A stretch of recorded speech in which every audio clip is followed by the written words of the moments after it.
السلام عليكم ورحمة الله وبركاته. إن الحمد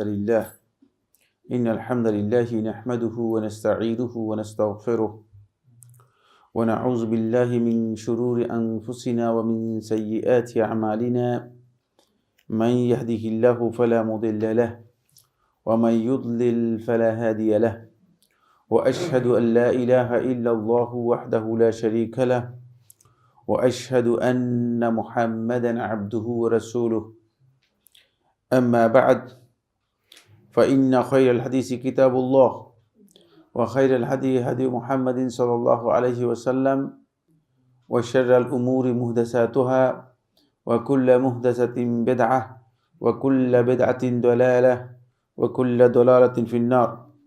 قال الله سبحانه وتعالى في كلامه المجيد: يوم تبيض وجوه وتسود وجوه فأما الذين اسودت وجوههم أكفرتم بعد إيمانكم فذوقوا العذاب بما كنتم تكفرون وأما الذين ابيضت وجوههم ففي رحمة الله هم فيها خالدون. قال عبد الله بن عباس رضي الله تعالى عنه: تبيض وجوه أهل السنة والجماعة وتسود وجوه أهل البدعة والفرقة. সম্মানিত উপস্থিতি, সম্মানিত দিনী ভাই বোনেরা, শুরুতে আল্লাহ রাব্বুল আলামিনের অসংখ্য অগণিত অপরন্ত শুকরিয়া যে মহান রব্বুল ইজ্জত ওয়াল জালাল অত্যন্ত মেহেরবানি করে আমাদেরকে ইয়াউমুল জুমার গুরুত্বপূর্ণ একটি সময়ে খুবই গুরুত্বপূর্ণ একটি মজলিসে ইলমিতে একত্রিত হওয়ার তৌফিক দিয়েছেন। এই জন্য আল্লাহ রাব্বুল আলামিনের অসংখ্য শুকরিয়া আদায় করি আলহামদুলিল্লাহ। আমরা সালাফদের মানহাজের উপর গত আলোচনায় অনেকগুলো কথা আপনাদের সামনে পেশ করেছি। যেখান থেকে লাস্ট কথা হয়েছে সেটা হলো সালফে সালেহিনের মানহাজের অন্যতম একটি গুরুত্বপূর্ণ বৈশিষ্ট্য হচ্ছে তারা দ্বীনের ব্যাপারে কোনো ধরনের ঝগড়াঝাটি, বাগবিতণ্ডা, বিতর্ক, অপ্রয়োজনীয় বিবাদে লিপ্ত হন না। হালাল হারামের বিষয়গুলো নিয়ে বিতর্কে যুক্ত হওয়াটা এটা সালাফদের মানহাজের পরিপন্থী। এখানে একটি বিষয় আমি আপনাদেরকে দৃষ্টি আকর্ষণ করব, সেটা হচ্ছে ফিকহি কিছু মাসাইলের ব্যাপারে আলেমদের ইখতিলাফ রয়েছে। এই ইখতিলাফ একেবারেই প্রথম যুগ থেকেই আলেমদের মাঝে ছিল। আলেমদের মাঝে ইখতিলাফ প্রথম যুগ থেকেই ছিল। হানাফি ফকিগণ একটা দৃষ্টিভঙ্গি গ্রহণ করেছেন, শাফি ফকি, মালিকি ফকি এবং হাম্বলি ফকিগণ একটা দৃষ্টিভঙ্গি অথবা একটা মতামত পেশ করেছেন। ফলে মতামতের মধ্যে বিভিন্নতা রয়েছে, যেহেতু এটা কিছু কিছু বিষয় আছে গবেষণা এবং ইজতিহাদ নির্ভর। এই কারণে এর মধ্যে কিছু দূরত্ব আছে, পার্থক্য রয়েছে। কারণ এই যে প্রসিদ্ধ যে চারটি মাযহাবের নাম উল্লেখ করলাম, এছাড়াও আর অনেকগুলো মাযহাব ছিল যেগুলো এর অনেকগুলো পৃথিবীতে আছেও, যেমন আল মাযহাবুল যায়দি রয়েছে, আল মাযহাবুল জাফরি রয়েছে, তারপরে একটা পরিচিত মাযহাব ছিল মাযহাবুত তাওয়ারি, ইমাম তাওয়ারি ইবনে জারির আত-তাবারি রাহমাতুল্লাহির দিকে নিসবত করে। এটাও পরিচিত মাযহাব, প্রসিদ্ধ মাযহাব ছিল, কিন্তু সেগুলোর অনেক বেশি অনুসারী বর্তমানে নেই, বর্তমানে এত বেশি অনুসারী নেই। ফলে হয়তো এই মাযহাবগুলো ওইভাবে মানুষের কাছে প্রকাশিত হয়নি অথবা গ্রহণযোগ্যতা পায়নি। কিন্তু প্রসিদ্ধ ফিকহের মাসাইলের ক্ষেত্রে প্রসিদ্ধ মাযহাব হচ্ছে ফিকহের দিক থেকে চারটি মাযহাব। এখানে আলেমদের ইখতিলাফ হয়েছে। দুটি চিন্তাধারার আলেমগণ দুই ধারায় তারা গবেষণা করেছেন। তার মধ্যে প্রথম চিন্তাধারার আলেমরা ছিলেন যারা, তারা হলো হিজাজের আলেমরা, মক্কা এবং মদিনা, এটাকে হিজাজ বলা হয় থাকে। এখানে সবচেয়ে বেশি প্রসিদ্ধি লাভ করেছেন আল্লাহ রাসূল সাল্লাল্লাহু আলাইহি ওয়াসাল্লামের 3 জন সাহাবী বা 4 জন সাহাবী। 3 জন সবচেয়ে বেশি প্রসিদ্ধি লাভ করেছেন। চতুর্থ জনের নাম অত বেশি আসেনি অন্য একটি সুনির্দিষ্ট একটি কারণে। মদিনাতে দুইজন সাহাবী আব্দুল্লাহ ইবনে উমর রাদিয়াল্লাহু তাআলা আনহু এবং যায়েদ ইবনে সাবিত আল-আনসারী রাদিয়াল্লাহু তাআলা আনহু, তারাই আল্লাহ রাসূল সাল্লাল্লাহু আলাইহি ওয়াসাল্লামের কাছ থেকে যেই গবেষণালব্ধ ফিকহ, এই ফিকহগুলো তারা বর্ণনা করেছেন, তাদের কাছ থেকে ছাত্ররা বর্ণনা করেছে। এটা মদিনাতে ব্যাপকভাবে তাদেরই চিন্তাধারাকে মদিনার লোকেরা গ্রহণ করেছেন। আর সেখানে তৃতীয় যেই ব্যক্তির কথা বলেছি, যিনি রাসূল সাল্লাল্লাহু আলাইহি ওয়াসাল্লামের ফিকহকে মূলত ব্যাপকভাবে প্রমোট করেছেন, শুধুমাত্র যেহেতু তার পরিচিতি আসেনি অন্য কারণে, তিনি হচ্ছেন উম্মুল মুমিনিন আয়েশা রাদিয়াল্লাহু তাআলা আনহা। তার কাছ থেকে ফিকহ এবং রাসূল সাল্লাল্লাহু আলাইহি ওয়াসাল্লামের হাদিসের অনেক বিশাল ভান্ডার মুসলিম উম্মাহ পেয়েছে, কিন্তু যেহেতু নারী হওয়ার কারণে এইদিকে কী করা হয়নি, মাযহাবের বা বক্তব্যের কী করা হয়নি, বিস্তারিত নিসবত করা হয়নি। কিন্তু মদিনার ইলম এর বেশিরভাগই ইলম মূলত উম্মুল মুমিনিন আয়েশা রাদিয়াল্লাহু আনহা সহ এই তিনজন সাহাবীর কাছ থেকেই প্রাপ্ত হয়েছে। বাকিরা ছিলেন, বাকি সাহাবীরা মদিনাতে যারা ছিলেন তারা ছিলেন। এর মধ্যে মক্কাতে ছিলেন আব্দুল্লাহ ইবনে আব্বাস রাদিয়াল্লাহু তাআলা আনহু। তিনি আব্দুল্লাহ ইবনে আব্বাস রাদিয়াল্লাহু তাআলা আনহু যেই দিন মারওয়ান গভর্নর হয়, এরপরেই যখন ক্ষমতা নিয়ে বাড়াবাড়ি শুরু হয়, তখন আব্দুল্লাহ ইবনে আব্বাস রাদিয়াল্লাহু মদিনা থেকে বেরিয়ে যান। আপনারা যারা ইতিহাস পড়েছেন আপনাদের জানা থাকার কথা, আব্দুল্লাহ ইবনে আব্বাস রাদিয়াল্লাহু তারপরে মক্কাতে গিয়ে তিনি বসতি স্থাপন করেন, মক্কাতে ছিলেন, দীর্ঘ সময় মক্কাতে ছিলেন। পরবর্তীতে আব্দুল্লাহ ইবনে আব্বাস রাদিয়াল্লাহু তাআলা মক্কা থেকে তায়েফে চলে যান এবং আব্দুল্লাহ ইবনে আব্বাস রাদিয়াল্লাহু জীবনের শেষ দিকে অন্ধ হয়ে গিয়েছিলেন। তায়েফে তার মৃত্যু হয়েছে। বর্তমান যেই মসজিদ আব্বাস, যারা তায়েফে গেছেন তারা দেখেছেন নিশ্চয়ই, যেমন মসজিদ আব্বাস, আব্দুল্লাহ ইবনে আব্বাস পরিচিত অনেক বড় মসজিদ, সেখানেই আব্দুল্লাহ ইবনে আব্বাস রাদিয়াল্লাহু আনহুর কবর রয়েছে এবং সেখানেই আব্দুল্লাহ ইবনে আব্বাস, মসজিদের ভিতরে না মসজিদের বাইরে, আব্দুল্লাহ ইবনে আব্বাস সেখানেই মৃত্যুবরণ করেছিলেন। হিজাজের এই আলেমদের হিজাজ এর আলেমটা পুরোটাই মূলত এই সূত্র যেগুলো বললাম এই সূত্রে এসেছে, বুঝতে পেরেছেন কিনা? এই যে সূত্র যেগুলো বলছি এটা হলো মূল সূত্র, এখান থেকে হিজাজের আলেমটা এসেছে। এখান থেকে যে আলেমগুলো নিয়েছেন তোর মধ্যে আব্দুল্লাহ ইবনে আব্বাস রাদিয়াল্লাহু তাআলা আনহু আর আব্দুল্লাহ ইবনে উমর রাদিয়াল্লাহু তাআলা আনহু এর প্রসিদ্ধি বেশি রয়েছে। আব্দুল্লাহ ইবনে উমর রাদিয়াল্লাহু তাআলা আনহু এর সরাসরি ছাত্র এবং আজাদকৃত গোলাম ছিলেন এবং নাফে রাহিমাহুল্লাহ তাআলা, তিনি তাবেঈ ছিলেন। তিনি নিয়মিতই আব্দুল্লাহ ইবনে আব্বাস রাদিয়াল্লাহু তাআলা আব্দুল্লাহ ইবনে উমর রাদিয়াল্লাহু তাআলার সাথে থাকতেন এবং আব্দুল্লাহ ইবনে উমর রাদিয়াল্লাহু তাআলা একেবারেই ঘনিষ্ঠ ব্যক্তি ছিলেন। তাকে আজাদ করার পরেও তিনি কখনো আব্দুল্লাহ ইবনে উমর রাদিয়াল্লাহু তাআলাকে ছেড়ে যাননি। ইমাম নাফে রাহিমাহুল্লাহ তাআলা এর কাছ থেকে সরাসরি বর্ণনা করেছেন ইমাম মালিক রহমতুল্লাহ আলাইহি। একেবারেই সূত্র বুঝতে পেরেছেন যে কত কাছে। এই জন্য ইমাম মালিক রহমতুল্লাহ আলাইহি, মালিক আন নাফে আন আব্দুল্লাহ ইবনে উমর আন রাসূলুল্লাহ সাল্লাল্লাহু আলাইহি ওয়াসাল্লাম, এই যে সনদ বললাম এটার নাম হচ্ছে আস-সিলসিলা আয-যাহাবিয়্যা। আস-সিলসিলা আয-যাহাবিয়্যা স্বর্ণালী সনদ। পৃথিবীর সমস্ত আলেমরা এই সনদকে বিশুদ্ধতার দিক থেকে, বক্তব্যের দিক থেকে এখানে কোথাও কোনো ধরনের সামান্যতম নোক্তা বের করার মতো কিছু নেই। এটা এত স্পষ্ট পরিচিত বিষয় ছিল, কারণ একেবারেই সরাসরি রাসূল সাল্লাল্লাহু আলাইহি ওয়াসাল্লাম থেকে যে ইলমগুলো একবারে সোজা এসেছে, তার মধ্যে একজন হচ্ছে আব্দুল্লাহ ইবনে উমর রাদিয়াল্লাহু তাআলা আনহু, যিনি আল্লাহ রাসূল সাল্লাল্লাহু আলাইহি ওয়াসাল্লামকে শুধুমাত্র সুন্নতের ক্ষেত্রে অনুসরণ করতেন এটা নয়, শুধুমাত্র সুন্নতের ক্ষেত্রে অনুসরণ করতে তা নয়, তাআব্বুদ ইবাদতের ক্ষেত্রে অনুসরণ করতে তা নয়, বরং রাসূল সাল্লাল্লাহু আলাইহি ওয়াসাল্লামকে আদতের ক্ষেত্রে অনুসরণ করতেন। যেখানে রাসূলুল্লাহ সাল্লাল্লাহু আলাইহি ওয়াসাল্লাম পেশাব করেছেন সেখানে গিয়ে পেশাব করতেন, যেখানে রাসূলুল্লাহ সাল্লাল্লাহু আলাইহি ওয়াসাল্লাম বসেছেন সেখানে গিয়ে বসতেন। এমনভাবে আল্লাহ রাসূল সাল্লাল্লাহু আলাইহি ওয়াসাল্লামের অনুসরণ করতেন আব্দুল্লাহ ইবনে উমর রাদিয়াল্লাহু তাআলা। এখান থেকে বোঝা যায় যে রাসূল সাল্লাল্লাহু আলাইহি ওয়াসাল্লামকে কীভাবে তিনি অনুসরণ করেছেন আব্দুল্লাহ ইবনে উমর রাদিয়াল্লাহু তাআলা। এই ইলম থেকে মূলত ইমাম মালিক রহমতুল্লাহ আলাইহি গ্রহণ করেছেন। সেখান থেকে ইমাম মালিক রহমতুল্লাহ আলাইহির অনুসারী এবং ইমাম মালিক রহমতুল্লাহ আলাইহির পরবর্তী যারা ছাত্র, ইমাম মালিক রহমতুল্লাহ ছাত্ররা যেই দৃষ্টিভঙ্গি পেশ করেছে সেটা হচ্ছে মালিকি মাযহাব, যেটা পরবর্তীতে মালিকি মাযহাব নামে কী হয়েছে পরিচিতি লাভ করেছে। সব মাসআলা যে ইমাম মালিক রহমতুল্লাহের কাছ থেকে আসছে তা নয়। ইমাম মালিক রহমতুল্লাহের কাছ থেকে মৌলিক মাসআলা বা মৌলিক উসুলগুলো ইমাম রহমতুল্লাহের কাছ থেকে এসেছে। তবে সবচেয়ে বড় যেই জিনিসটা এসেছে সেটা হলো ইমাম রহমতুল্লাহ একটি কিতাবে লিখেছেন, কিতাবের নাম হচ্ছে আল মুআত্তা।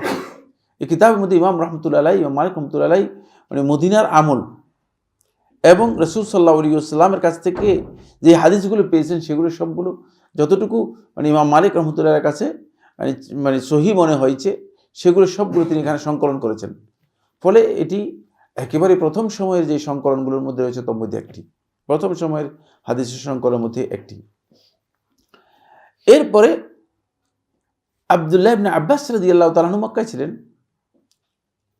ইমাম শাফি রহমতুল্লাহ আলাইহি তিনি জন্মগ্রহণ করেছেন এই যে যুদ্ধ চলছে যে গাজা, এই গাজা নগরীতে, এখানে যুদ্ধের মধ্যেই যেখানে এখন যুদ্ধ হচ্ছে এখানে জন্মগ্রহণ করেছেন। 2 বছর পর তার মা তাকে মক্কায় নিয়ে আসেন। আর তার আব্বা মারা গিয়েছিলেন এর আগেই। তাকে মক্কায় নিয়ে আসেন এবং মক্কাতে তিনি লালিত পালিত হন। মক্কার যে সমস্ত আলেমরা ছিলেন তাদের কাছ থেকে ইলম গ্রহণ করার পরে ইমাম শাফি রহমতুল্লাহ আলাইহি মদিনায় আসেন। মদিনায় এসে ইমাম মালিক রহমতুল্লাহ ছাত্র হন এবং ইমাম মালিক রহমতুল্লাহর কাছে মুয়াত্তা মালিক পড়েন। ইমাম মালিক রহমতুল্লাহর কাছে মুয়াত্তা মালিক পড়েন। ইমাম রহমতুল্লাহর কাছে এসে চেষ্টা করেছিলেন প্রথমে ছাত্র হওয়ার জন্য ইমাম শাফি রহমতুল্লাহ আলাইহি, কিন্তু প্রথমে ইমাম মালিক রহমতুল্লাহ আলাইহি খুব গুরু গম্ভীর লোক ছিলেন, গাম্ভীর্যপূর্ণ লোক ছিলেন। কোনো সময় আশেপাশে দিয়ে গেলে মানুষ মনে করতো যে এই জায়গা দিয়ে ইমাম দারুল হিজরা ইমাম মালিক গিয়েছেন, এরকম ধরনের লোক ছিলেন। বুঝতে পেরেছেন কিনা? খুব সেই ধরনের লোক ছিলেন। তো মক্কা থেকে যখন আসেন তখন মক্কার গভর্নরের চিঠি নিয়ে আসছিলেন, মক্কার গভর্নরের চিঠি নিয়ে আসছেন ইমাম মালিকের কাছে যে ইমাম শাফি রহমতুল্লাহ আলাইহিকে তার দার্সে বসার জন্য অনুমতি দেওয়ার জন্য। চিঠি দেওয়ার পরে ইমাম মালিক রহমতুল্লাহ দেখলেন, দেখে বললেন যে আবার গভর্নরের চিঠি, কথা বলে রেখে দিলেন, অনুমতি দিলেন না। প্রথমে গভর্নরের চিঠি কথা বলে রেখে দিলেন। তারপরে পরবর্তী সময় বললেন যে আমি পড়েছি, আমি মুয়াত্তা হেফজ করেছি, আমি আপনাকে শোনাতে চাই। পরবর্তী তিনি রাজি হয়েছেন। অনেক লম্বা কথা রয়েছে। এই পর্যায়ের ছিলেন, গম্ভীর লোক ছিলেন ইমাম রহমতুল্লাহ আলাইহি, খুবই প্রসিদ্ধি ছিল তার। ইমাম শাফি রহমতুল্লাহ আলাইহি তার কাছে পড়েন, মদিনার ইলম অর্জন করেন। মক্কা থেকে আসে মদিনার ইলম অর্জন করেন ইমাম শাফি রহমতুল্লাহ আলাইহি।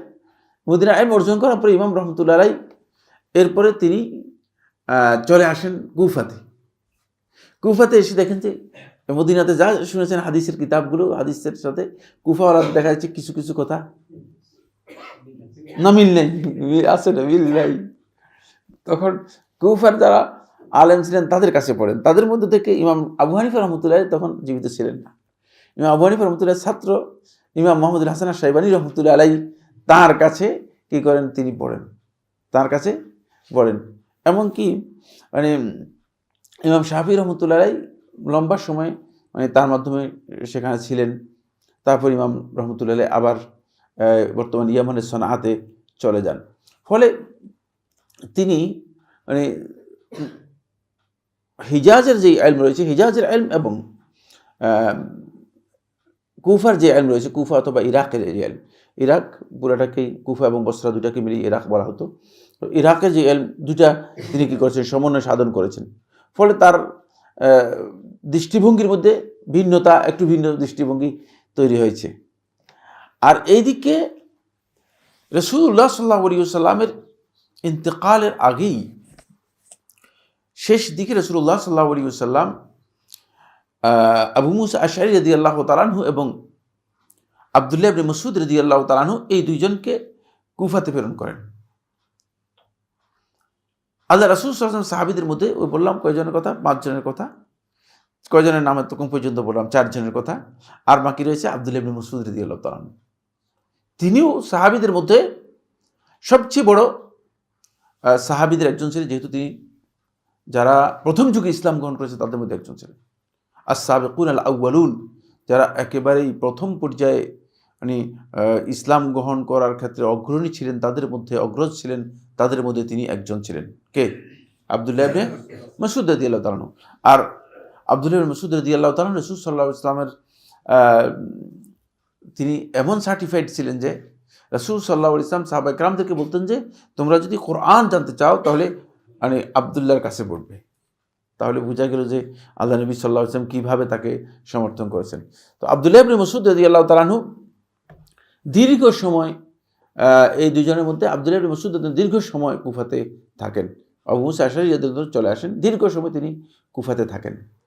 কুফাতে আব্দুল্লাহ ইবনে মাসউদ রাদিয়াল্লাহু আনহু ছাত্রত্ব গ্রহণ করেছেন। ইলমের দিক থেকে আব্দুল্লাহ ইবনে মাসউদ রাদিয়াল্লাহু তাআলা আনহু গবেষণা এবং ইলমে এই বাকি যাদের নাম উল্লেখ করে এগুলো জুনিয়র সাহাবী। জুনিয়র বলতে আপনার কী বোঝাচ্ছে, মানে জুনিয়র বলতে ছোট বোঝানোর উদ্দেশ্য নয়, বয়সের জুনিয়র বোঝাচ্ছি। বয়সের দিক থেকে কি জুনিয়র সাহাবী, বয়সের দিক থেকে এরা জুনিয়র ছিল। কিন্তু আব্দুল্লাহ ইবনে মাসউদ রাদিয়াল্লাহু আনহু বয়সের দিক থেকে সিনিয়র ছিলেন। বয়সের দিক থেকে কী ছিলেন, এদের অনেক সিনিয়র ছিলেন।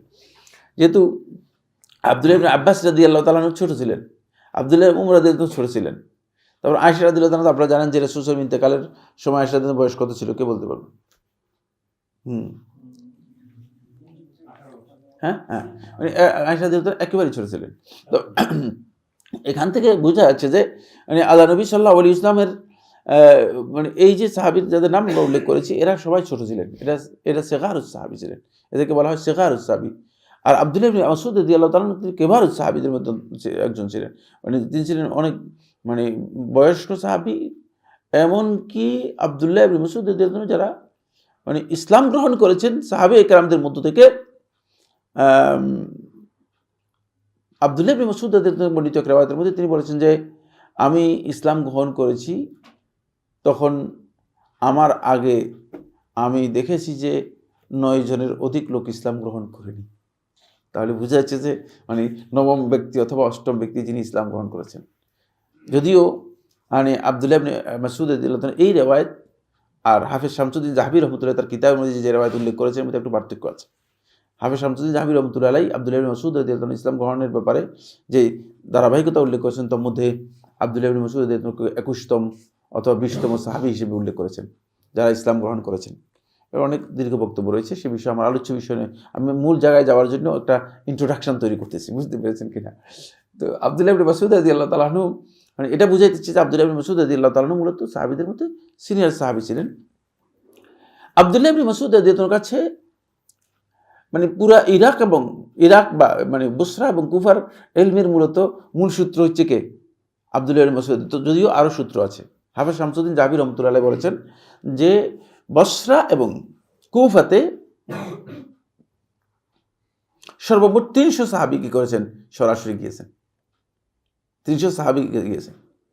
এবং কি শামসুদ্দিন জাহবী রাহমাতুল্লাহ আলাইহি তার কিতাবের মধ্যে উল্লেখ করেছেন কারা কারা গিয়েছেন সেটাও তিনি কি করেছেন, সেখানে চিহ্নিত করেছেন। সর্বমোট 300 সাহাবী গিয়েছেন। তাহলে বোঝা গেল যে মানে সাহাবা কেরামদের একটা বিশাল অংশ কি করেছেন, বসরা এবং কুফাতে গিয়েছেন। তা আব্দুল্লাহ ইবনে মাসউদ রাদিয়াল্লাহু তাআলার কাছে সরাসরি যে সমস্ত তাবেঈরা বা যারা ছাত্র ছিলেন তাদের মধ্যে সবচেয়ে পরিচিত তাবেঈদের মধ্যে একজন ছিলেন ইব্রাহিম আন-নাখাই। কি নাম বললাম? ইব্রাহিম আন-নাখাই। ইব্রাহিম আন-নাখাই আব্দুল্লাহ ইবনে মাসউদ রাদিয়াল্লাহু ছাত্র ছিলেন।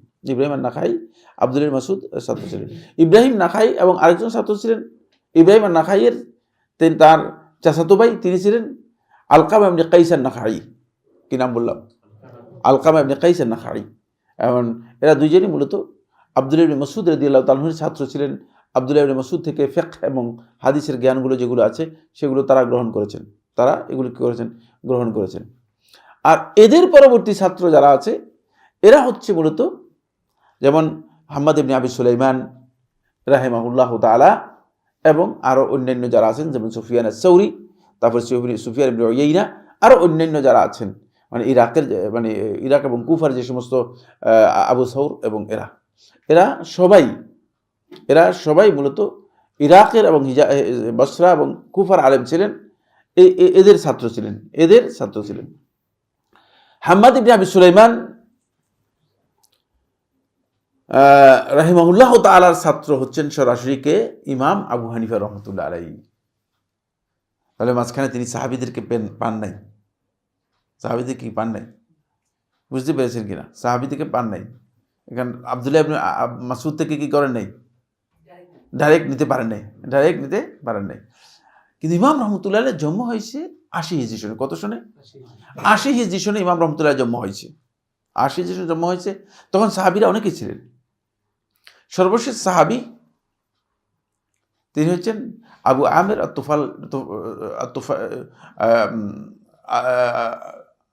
আমের ইবনে তুফাইল আল-লাইসি রাদিয়াল্লাহু তাআলা আনহু, যিনি সর্বশেষ বসরাতে মারা গিয়েছেন। কেউ কেউ বলেছেন 107 হিজরি সনে, কেউ কেউ বলেছেন 110 হিজরি সনে, আর 101 অথবা 103 হিজরি সনে বসরাতে মারা গিয়েছেন আনাস ইবনে মালিক রাদিয়াল্লাহু তাআলা আনহু। তাহলে বোঝা গেল যে মানে 80 হিজরি সন আর 110 107, তার কত বছর? 27 বছর। তাহলে বয়স কত তখন? 27। কিন্তু কোন সাহাবীর সরাসরি রেওয়ায়েত ইমাম আবু হানিফা রহমতুল্লাহের কাছ থেকে প্রমাণিত হয়নি। কোন সাহাবী রেওয়ায়েত সরাসরি প্রমাণিত হয়নি, মানে কোন সাহাবী থেকে সরাসরি ইমাম রহমতুল্লাহ আলাইহি জ্ঞান নিয়েছেন একথা কি হয় না, একথা পাওয়া যায়নি। বরং মানে পরবর্তী যারা ছিলেন তাদের কাছ থেকে ইমাম রহমতুল্লাহ আলাইহি কি করেছেন, জ্ঞান নিয়েছেন। আর ইমাম রহমতুল্লাহ উস্তাদ যিনি ছিলেন তিনি মানে ইব্রাহিম আন-নাখাইয়ের ছাত্র ছিলেন। কার ছাত্র ছিলেন? ইব্রাহিম আন-নাখাইয়ের ছাত্র ছিলেন। সরাসরি মানে ইব্রাহিম আন-নাখাই থেকেও কি করে নাই, জ্ঞান নেন নেই, সরাসরি ইব্রাহিম আন-নাখাই থেকেও জ্ঞান নেননি। ফলে হিজাজের মানে বসরা অথবা কুফা অর্থাৎ ইরাকের এলমের মধ্যে দুই জায়গায় কি হয়েছে, বড় ধরনের তাফাত তৈরি হয়েছে।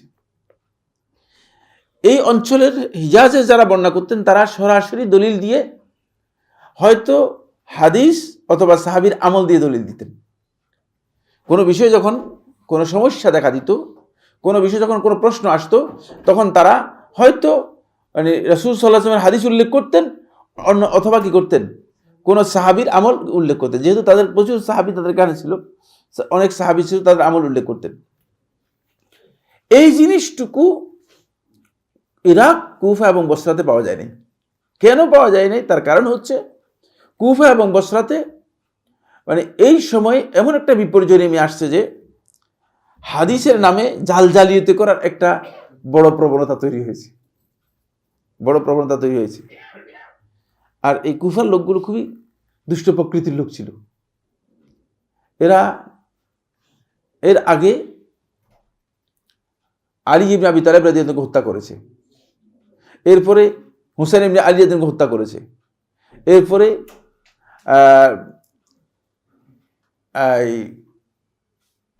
এরপরে হত্যা করেছে মুখতারের সময়, মানে আরেকজনকে হত্যা করেছে, অর্থাৎ আব্দুল্লাহ ইবনে জুবাইর রাদিয়াল্লাহু আনহুর ভাইকে হত্যা করেছে, তারপরে মুখতার সাকাফিকে তাই হত্যা করেছে।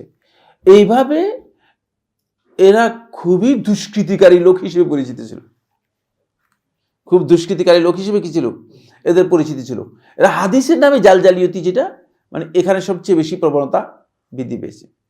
এমনকি একজন ছাত্র, ইমাম আবু হানিফা রহমতুল্লাহের ছাত্র, ইমাম রহমতুল্লাহের সরাসরি ছাত্র হওয়া সত্ত্বেও তার নাম হচ্ছে নূহ ইবনে আবি মারইয়াম। কি নাম বললাম? নূহ ইবনে আবি মারইয়াম।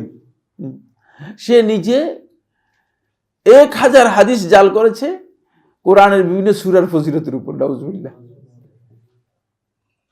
তাকে যখন জিজ্ঞেস করা হয়েছে যে কি ব্যাপার, হাদিসগুলো কেন জাল করছেন, এগুলো কেন করলেন, বলে যে আমরা দেখতেছি যে মানুষ আবু হানিফার ফিকহ নিয়ে বেশি অস্থির হয়ে গেছে, শুধু ফিকহকেই তারা অগ্রাধিকার দিচ্ছে, কোরআন তেলাওয়াত যে গুরুত্বপূর্ণ, কোরআন থেকে সরে যাচ্ছে, তখন কোরআনের ফজিলতের উপর কিছু হাদিস বানাই দিলাম। এই জন্য আপনারা দেখবেন যে কোরআনের ফজিলতের উপর, বিভিন্ন সূরার ফজিলতের উপর যতগুলো হাদিস আছে সবগুলো মিথ্যা, সবগুলি কুফাওয়ালারা করেছে, সবগুলো কি করেছে, এই কুফাবাসী কি করেছে, এগুলো সব নিজেরা মন করা তৈরি করে দিয়েছে। ফলে এই যে একটা অবস্থা তৈরি হয়েছে, এই অবস্থা তৈরি হওয়ার কারণে কুফাতে যারা ইজতিহাদ করেছেন, ইমাম আবু হানিফা রাহমাতুল্লাহ আলাইহি সহ অন্য যারা ইজতিহাদ করেছেন, এরা সবাই মূলত হাদিস গ্রহণের ব্যাপারে তাদের কঠোরতা ছিল অনেক বেশি। ফলে তারা হাদিস গ্রহণ করতেন না ওই ভয়ে যে রাসূলের নামে মিথ্যা হাদিস গ্রহণ করে মানে বিপদ হয়ে যায় কিনা, কারণ মিথ্যার প্রবণতা বেশি বেড়ে গিয়েছিল। তারা হাদিসটাকে গ্রহণ না করে হাদিসের সাথে তারা কিয়াস অথবা রায়কে কি করেছেন, যুক্ত করে দিয়েছেন। কিয়াস অথবা রায়কে যুক্ত করে দিয়েছেন। হাদিসটা দেখতেন, সাথে রায় কিয়াসটাও দেখতেন। যদি কিয়াসের সাথে মিলতো তখন বলতে যে না, এই হাদিস ঠিক আছে, এই হাদিস কি না নেওয়া যায়। ওই যে যখন হাদিস বর্ণনা করতো তখন বলছে তোমার হাদিস বলো, যখন বলতো যে হাদিস হচ্ছে এটা, হাদিসটা হচ্ছে এই। যেমন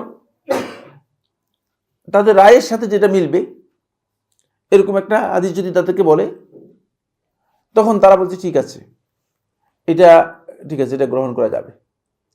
আর যদি রায়ের সাথে না মিলে, কিয়াসের সাথে না মিলে, তাহলে না, এই হাদিস গ্রহণ করা যাবে না। যেমন হাদিস আবু হুরায়রা রাদিয়াল্লাহু আনহু প্রসিদ্ধ হাদিস, এটাকে হাদিসুল মুসাররাহ বলা হয়ে থাকে। হাদিসুল মুসাররাহ, হাদিসুল মুসাররাহ হচ্ছে কোনো ব্যক্তি যদি তার পশু, গরু হোক, ছাগল হোক অথবা উট হোক, এটাকে দুগ্ধ দহন না করে, মানে দুধ জমা করে ইয়ের মধ্যে, স্তনের মধ্যে দুধ মানে দহন না করে জমাই রেখে এরপরে বাজারে নিয়ে বিক্রি করে।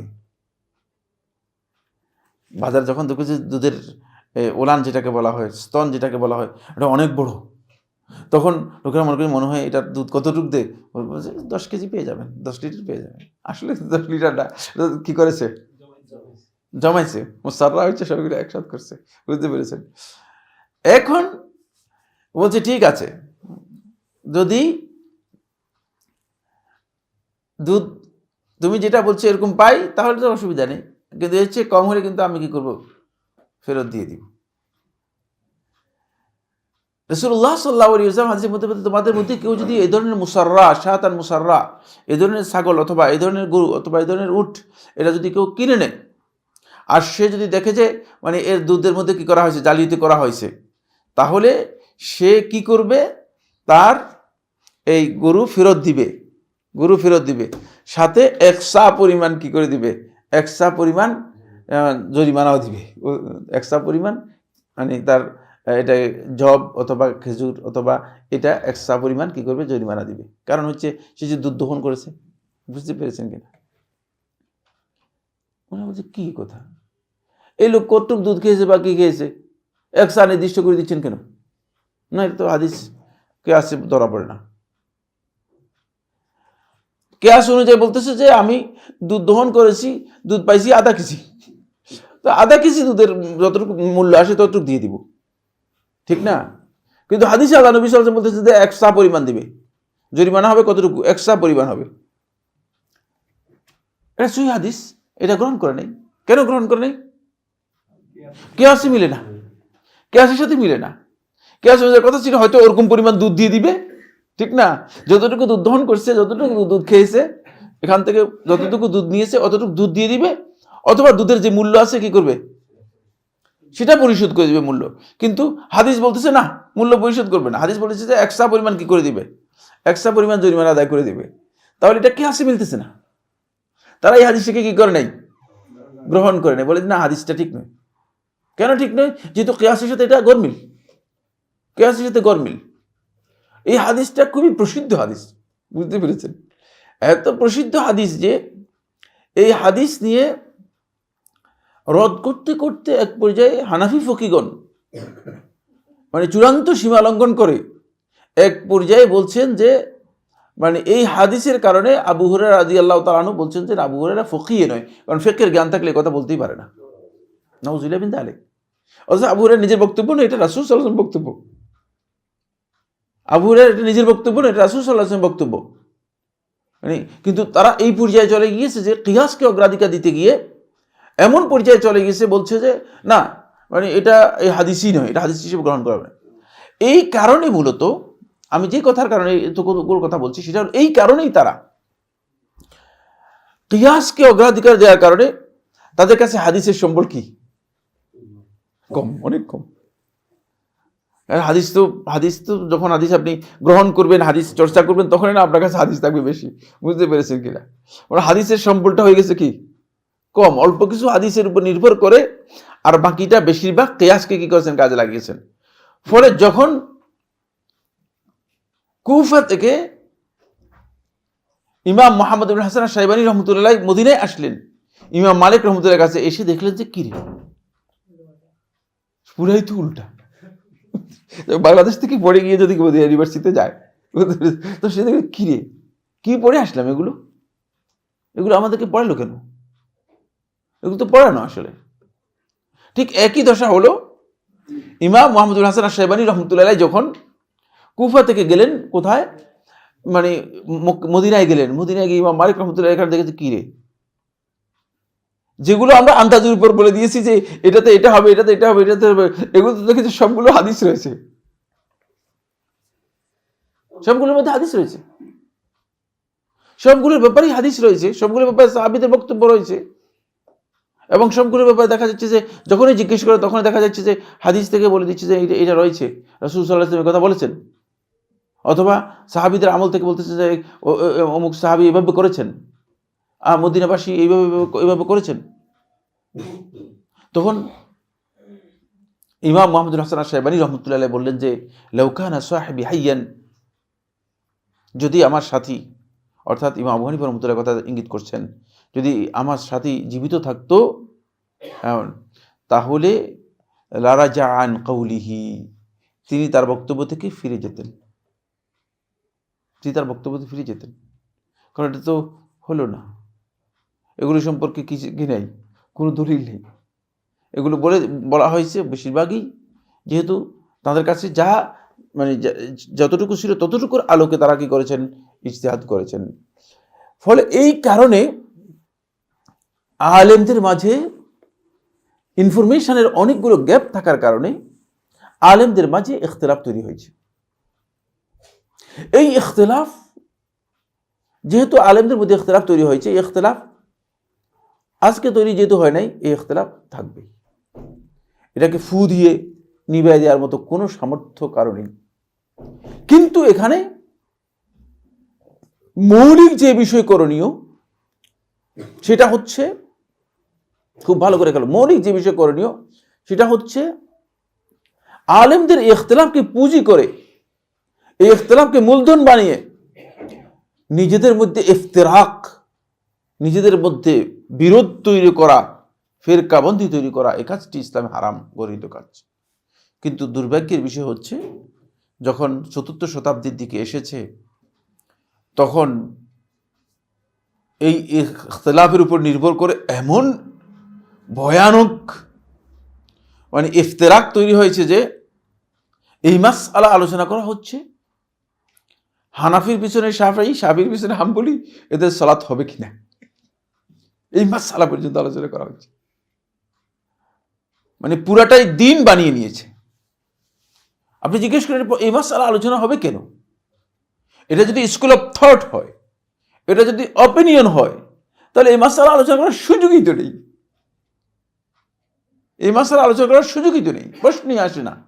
কিন্তু এই মাসআলা আসতেছে যে হানাফির পিছনে শাফি, শাফির পিছনে হাম্বলি, এদের সালাত হবে কিনা, এটা নিয়ে আলোচনা আসতেছে।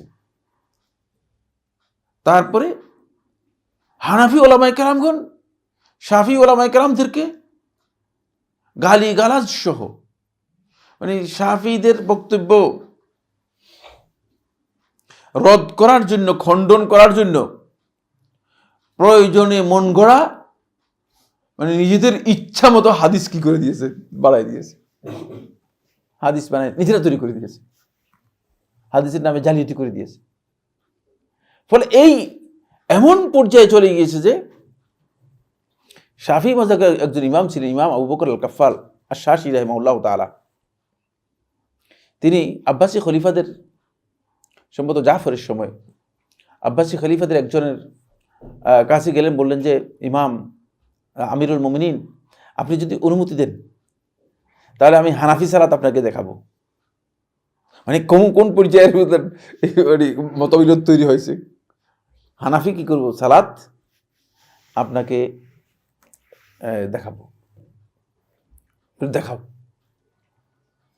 তখন হানাফি মাযহাবের যে সমস্ত মাসআলা, মানে সালাতের ব্যাপারে বিতর্কিত যে সমস্ত মাসআলা রয়েছে, এই সবগুলো মাসআলা দিয়ে তিনি একটা সালাত তৈরি করেছেন, ডেকোরেশন করেছেন। তোর মধ্যে সবচেয়ে বড় বিতর্কিত মাসআলা হচ্ছে হানাফি ওলামায়ে কেরামদের একদল বলেছেন যদি শুকরের চামড়া, শুকর তো হারাম, শুকর হচ্ছে নাজাস বেআইনিহি, যেটা একেবারে মানে আইনি হারাম, বস্তুটাই পুরাটাই হারাম, বুঝতে পেরেছেন কি? কিন্তু হানাফি মাযহাবের একটা ফতোয়া রয়েছে, সেটা হচ্ছে যদি শুকর মরে যাওয়ার পরে কেউ শুকরের চামড়াটা নিয়ে নেয়, নিয়ে গিয়ে এটাকে দাবাগত করে ভালো করে লবণ টবণ দিয়ে শুকাই টুকাই পরিষ্কার করে, তাহলে এটা তাহির হয়ে যাবে, পবিত্র হয়ে যাবে। এটা একটা ইখতিলাফি মাসআলা, বুঝতে পেরেছেন? প্রথমেই শুকরের মানে চামড়া গায়ে দিয়ে আসছে সালাতের জন্য, হানাফি সালাত দেখাবে, শুকরের চামড়া গায়ে দিয়ে আসছে, বুঝতে পেরেছেন? যত ইখতিলাফি মাসআলা আছে, মানে ওটা আলোচনা করার বিষয়ে অনেক লম্বা কথা। মানে তারপরে আবু হানিফা রহমতুল্লাহ একটা মানে মাসআলা রয়েছে, সেটা হচ্ছে আল্লাহু আকবার বলে সালাত শুরু না করলে, কেউ যদি অন্য কোনো শব্দ দিয়েও সালাত শুরু করে তাহলে সালাত হয়ে যাবে। তাকবীরাতুল ইহরাম আল্লাহু আকবার না দিয়ে অন্য শব্দ দিয়ে কি করেছে, সালাত শুরু করে দিয়েছে। সালাত 2 রাকাত সালাত দেখিয়েছে। সালাতে শেষে হানাফি ফকিহগণ বলেছেন যে যদি কোনো কারণে মানে সালাতের মধ্যে সালাম না ফিরাইয়া মানে কোনো কারণে যদি অন্য কোনো কাজ, যেটা সালাত ভঙ্গ হয়ে যায়, এরকম কোনো কাজ করে, তাহলে সালাত শেষ হয়ে যাবে। তখন সালাম না ফিরাইয়া কি করেছে, মানে বায়ু বের করে, জোরে বায়ু বের করে সালাত শেষ করেছে। যখন খলিফা দেখলেন এই সালাত, বললে আল্লাহর কসম করে বলছি, যদি তুমি এগুলো প্রমাণ না করতে পারো তোমাকে হত্যা করবো। কি করেছে এটা, মানে কি করেছেন? আমি এখানে মানে ওই ডিটেলস আলোচনার জন্য যাচ্ছি না, বুঝতে পেরেছেন? মানে কোথায় গিয়ে চূড়ান্ত তাআসসুব গোড়ামি গিয়ে পড়ছে দেখছেন? ওই সময়টা এমন এক সময় গিয়েছে যে মানে হানাফি আলেমরা শাফিদেরকে দেখে, শাফি আলেমরা হানাফিদেরকে দেখলে মনে হয়েছিল বুঝলেন এদেরকে খেয়ে ফেলা দরকার, এরকম ব্যবস্থা চলে গেছে। এটা আলেমের কথা বলতেছি। এবং আবু বকর কাফফার রাহিমাহুল্লাহ তাআলা তার লেখা 11 খণ্ডের লেখা একটা মানে কিতাব রয়েছে, কিতাবের নাম হচ্ছে মুখতাসার ইখতিলাফিল ফুকাহা।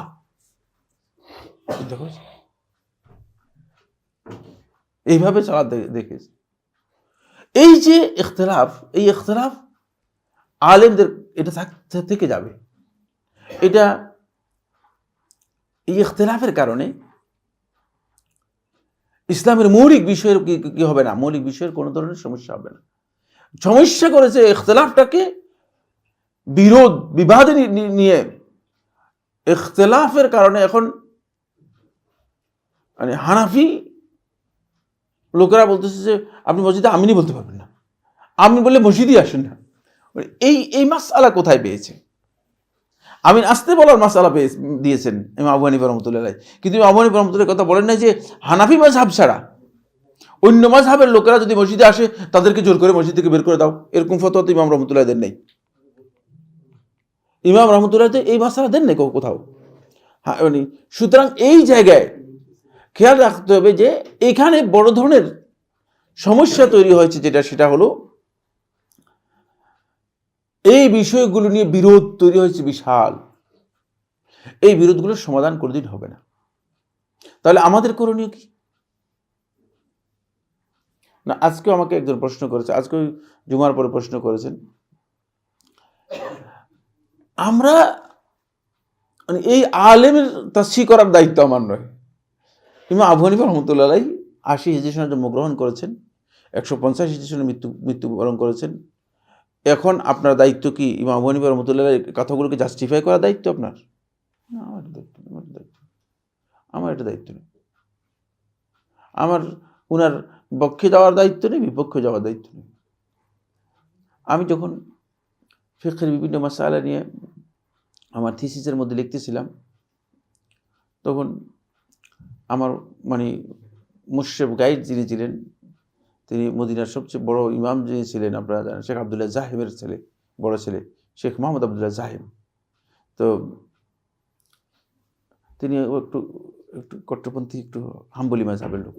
হাম্বলি মাযহাবটাকে খুব, হাম্বলি মাযহাব যদি মানে তারজিহ দেন, মানে হাম্বলি মাযহাবের বক্তব্যটা একটু যদি প্রমোট করেন ভালো, মাশাআল্লাহ মাশাআল্লাহ ভালো করছে। এটা হাম্বলি মাযহাবের প্রতি একটু অনুরাগ আছে আর কি, টান আছে। তো 3-4টা মাসআলা পরই আমি যখন তারজিহ দিয়েছি, হাম্বলি মাযহাবকে বাদ দিয়ে গেছি, তারজিহ দিয়েছি। হাম্বলি মাযহাবের বক্তব্য কথাগুলো আমার কাছে তারজিহ পায় নাই, বুঝলেন? হাম্বলি মাযহাবের ইমাম ইবনে কুদামা রাহমাতুল্লাহর বক্তব্য নকল করেছি, কিন্তু ইমাম ইবনে কুদামা রাহমাতুল্লাহর বক্তব্যটাকে আমি করেছি, খণ্ডন করেছি। বুঝতে পেরেছেন? তো আমার বলতে এনতাবি সাইফুল্লাহ, বলে সাইফুল্লাহ খবরদার, সতর্ক হও। আলহান তুখালিফ মান, তুমি এখন কার মানে বিরুদ্ধাচরণ করতেছো? ইবনে কুদামার বিরুদ্ধাচরণ করতেছো? এত বড় ইমাম,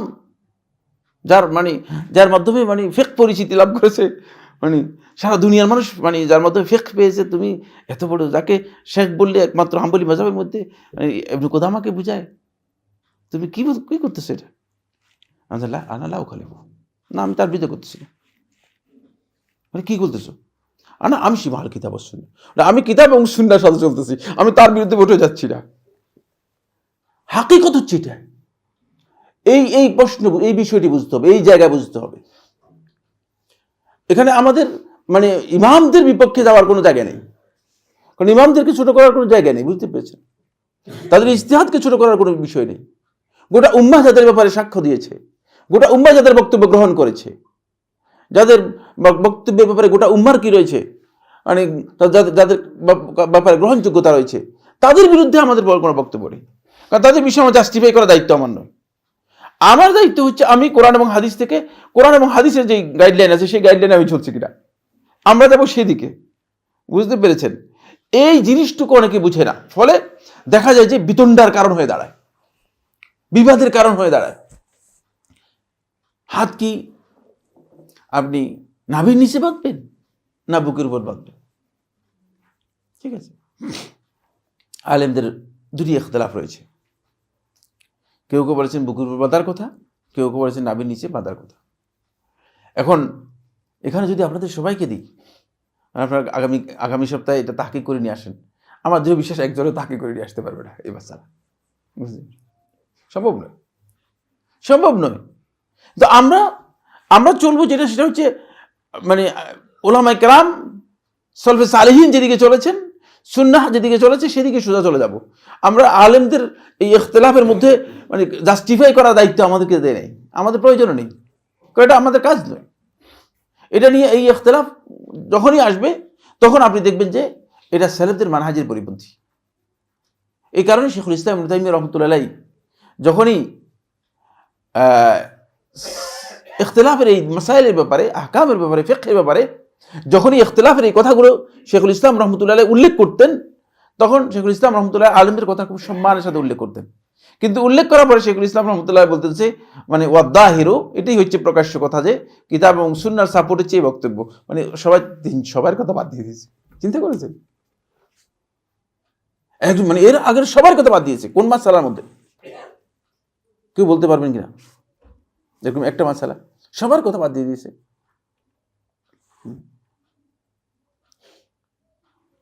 কেউ বলতে পারবেন না কোন মাসআলার মধ্যে? একটা মাসআলা বলি, অনেকগুলো মাসআলা রয়েছে, একটা মাসআলা হচ্ছে 3 তালাকের ব্যাপারে। এর আগের উলামায়ে কেরামদের বেশিরভাগের বক্তব্য ছিল, ফকিহদের বেশিরভাগের অপিনিয়ন ছিল যে 3 তালাক যদি দেয় তাহলে এটা 3 তালাক কার্যকরী হয়ে যাবে। এটা হানাফি মাযহাবের বক্তব্য, এটা শাফি মাযহাবের বক্তব্য, এটা হাম্বলি মাযহাবের বক্তব্য, এটা মালিকি মাযহাবের বক্তব্য, এটা আলেমদের অনেকের বক্তব্য। কিন্তু শেখুল ইসলাম রাহমাতুল্লাহি তাদের বক্তব্য উল্লেখ করে শেষে বলতেছেন না, যেহেতু আল্লাহ তাআলার কিতাবের মধ্যে এইভাবে এসেছে এবং রাসূল সাল্লাল্লাহু আলাইহি ওয়াসাল্লামের বক্তব্য এইভাবে এসেছে, একসাথে যদি 3 তালাক দেয় সেটা শুধুমাত্র 1 তালাকই হবে। দেখছেন? ওনাদের আলেমদের বক্তব্যকে জাস্টিফাই করার দায়িত্ব আমাদের নয়। আমাদের জাস্টিফাই করার দায়িত্ব হচ্ছে আমরা আসলে যে বক্তব্যটা নিচ্ছি সে বক্তব্যটা সঠিক কিনা। এই বিষয়টি যদি আমরা বুঝতে পারি, তাহলে এই বিতণ্ডা থেকে আমরা বেঁচে যাব, আর আলেমদের সম্মানহানি করব না। এখানে যখনই যে দাল আসবে, যখনই বিবাদ বিতণ্ডা তৈরি হবে, তখনই আপনি হয়তো অমুক আলেম অথবা তমুক আলেমের আস্তে করে মানহানি করার চেষ্টা করবেন। মানহানি হয়ে যাবে, চেষ্টা করবেন না, হয়তো অনেক সময় চেষ্টা করবেন না। এই জন্য অনেকে দেখা যায় ইমাম আবু হানিফা রাহমাতুল্লাহি গালিগালাজ করতেছে, আমাদের উস্তাদ মাদ্রাসা পড়াচ্ছে চারানা মৌলবি, খুব চারানা মৌলবি। এখন তো বুঝতে পারতেছি যে মানে কত মানে চারানাও বিক্রি হবে না, আরও চারানার থেকে আরও ছোটো কি আছে এটা, আরও কবের মৌলবি হবে। বলতেছে যদি ইমাম শাফি থাকতো তাহলে আমার এই দার্সে বসতো, তাহলে ইমাম শাফি আজকে মানে কান্নাকাটি করে শেষ হয়ে যেত। নাউজুবিল্লাহ, মানে ইমাম শাফিকে রদ করতেছে, খণ্ডন করতেছে। নাউজুবিল্লাহ, কত গাধার বক্তব্য চিন্তা করেন। আলেমদের দায়িত্ব এটা নয়। আপনি মানে কে যে বক্তব্যটা দিয়েছেন, কার সম্পর্কে বক্তব্যটা দিয়েছেন? আমাদের বক্তব্য এটা হবে না। আমরা আলেমদেরকে ছোট করার দায়িত্ব নিয়ে আসি নাই, আলেমদেরকে জাস্টিফাই করার দায়িত্ব আমাদেরকে দেওয়া হয়নি, কারণ এদেরকে উম্মাহ এদেরকে গ্রহণ করেছে। আমি আপনি কে? আজকে যদি আমার মৃত্যু হয়ে যায়, হতে পারে যে মানে 10 দিন পরে মানে হয়তো সন্তানরা চিনবে, আর বাকিরা জিজ্ঞেসও করবে না, কেউ খবরও নিবে না, ঠিক না? আল্লাহ ভালো জানেন, আল্লাহ তালাই ভালো জানেন।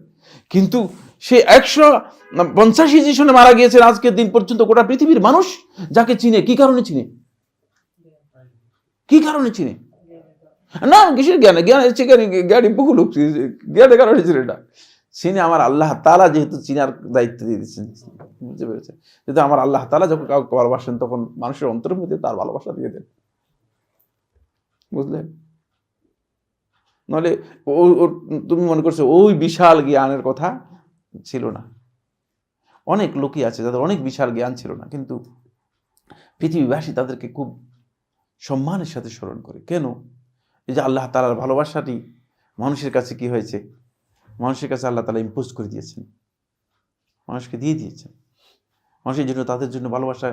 সুতরাং এই জায়গায় এত কথাগুলো বলছি এই জন্য যে দ্বীনের ব্যাপারে আসলে মাসলা মাসাইলের ব্যাপারে ঝগড়া বিবাদ এই কাজগুলো একেবারেই নিন্দনীয় সালাফদের মানহাজের মধ্যে। কিন্তু ইদানিং আমরা দেখতে পাচ্ছি যে খুঁটিনাটি মাসালা নিয়ে মানে কেউ আসছেন যে মানে ইমাম শাফিকে গালিগালাজ করতেছেন, কেউ আহমদ ইবনে হাম্বল রাহমাতুল্লাহ আলাইহি গালিগালাজ করতেছেন, কেউ অন্যদের মানে এটা আমাদের দায়িত্ব নয়, আমাদের দায়িত্ব এটা নয়। আপনি যেটা হক সেটা বর্ণনা করেন, বলেন যে এটাই হচ্ছে হক, এটা আমার কাছে মনে হয়েছে এটাই হক। এর বাইরে আপনি অতিরিক্ত ঝগড়া বিবাদ তৈরি করবেন না, কারণ বিবাদ তৈরি করলে এখান থেকে বেরোতে পারবেন না। কারণ এটা বিবাদের এমন একটা জায়গা যে জায়গায় মূলত নিজে ক্ষতিগ্রস্ত হয়ে যাবেন। এই কারণে সালফে সালেহিনগণ এই বিবাদগুলোর ব্যাপারে এই ধরনের অবস্থান কখনো নেন নেই, সালাফরা এই ধরনের অবস্থান নেন নেই, বরং তারা এখানে আলেমদের সম্মান রেখে, আলেমদের ইজ্জত ঠিক রেখে, আলেমদের মান ঠিক রেখে তারপরে তারা কি করেছেন, এই ইখতিলাফগুলো বর্ণনা করেছেন এবং যেটা হক মানুষের কাছে সেটা তুলে ধরেছেন। এটা আমাদেরকে এটা করার জন্য আমাদেরকে চেষ্টা করতে হবে। এবং এই ক্ষেত্রে যত বেশি বিবাদ কি করা যায়, বিবাদ এড়িয়ে যাওয়া যায়, বিবাদ এড়িয়ে যাওয়া যায়। কিন্তু দুর্ভাগ্যের বিষয় হচ্ছে গোড়ামি, বিভিন্ন পক্ষ গোড়ামি, দুই পক্ষেরই গোড়ামি রয়েছে। এই পক্ষ গোড়ামি করতেছেন, ওই পক্ষ গোড়ামি করতেছেন। গোড়ামির এমন এক পর্যায়ে চলে গিয়েছে যে মানে মানে মসজিদের মধ্যে ধাক্কা ধাক্কি মারামারি পর্যন্ত মসজিদের মধ্যে তৈরি হচ্ছে। ইন্না লিল্লাহি ওয়া ইন্না ইলাইহি রাজিউন। এটা কি ইমাম হানিফা রাহমাতুল্লাহ বলে গেছেন? এটা কি তারা বলতে পারবে? বা হানাফি মাযহাবের কোনো মানে কিতাবের মধ্যে এটা লিখে গেছেন? এই সমস্ত কথাবার্তা কোত্থেকে নিয়ে আসছে?